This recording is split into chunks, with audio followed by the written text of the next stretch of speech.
Tailors theorem को जब हम प्रूव करते हैं तो न्यूमेरिकल एनालिसिस में हम रोल्स थ्योरम की हेल्प से इजी वे में कर सकते हैं।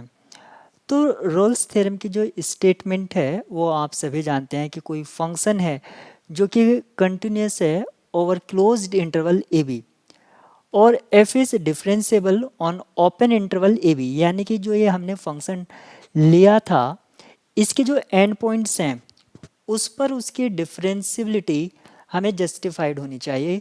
यानी कि हमने, क्योंकि एंड पॉइंट्स पर हो सकता है फंक्शन डिफरेंशिएबल ना हो, तो हमने वो पॉइंट ही एक्सक्लूड कर दिए। तो हमने यहाँ पर फंक्शन की जो डिफरेंशियबिलिटी है वो बिटवीन पॉइंट्स ले लिए हैं और साथ ही साथ एक कंडीशन ली है कि F A equals to F B, यानी कि जो एंड पॉइंट्स हैं वहाँ पर दोनों ही इमेज सेम है। तो एक ऐसा सी एग्जिस्ट करेगा उस इंटरवल में जहाँ पर एफ डेस इक्वल्स टू 0 होगा। आखिर ये स्टेटमेंट कह क्या रही है, इसको थोड़ा समझ लेते हैं। तो मान लेते हैं कि कहीं दो, ये थर्ड कंडीशन क्या कह रही है, F equals to F B. F equals to F B इसका मीनिंग होता है हाइट, वाई एक्सिस पर हाइट। तो यहाँ पर हमने मान लिया ये हमारा एफ ए है और ये हमारा एफ बी है।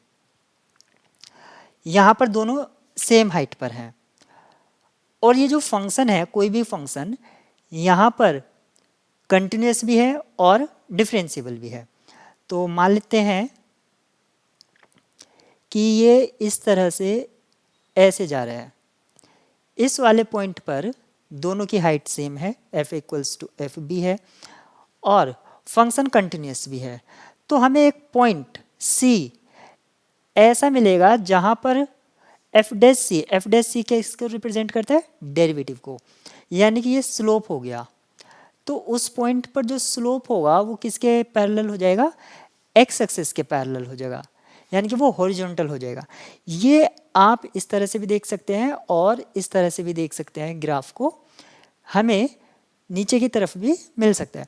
यानी कि अगर हमें कहीं पर फंक्शन की दो वैल्यू सेम है, फंक्शन कंटिन्यूस है और डिफरेंशिएबल भी है, देखिए इस पॉइंट पर ये सभी जगह आप टेंजेंट खींच सकते हैं इस तरह से, ठीक है। तो यहाँ पर फंक्शन डिफरेंशिएबल भी है, टेंजेंट खींचने का मीनिंग है डिफरेंशिएबल है। तो हमें एक ऐसा टेंजेंट मिलेगा जो कि एक्स एक्सिस के पैरेलल होगा। तो ये हमारा रोल्स थ्योरम का स्टेटमेंट है।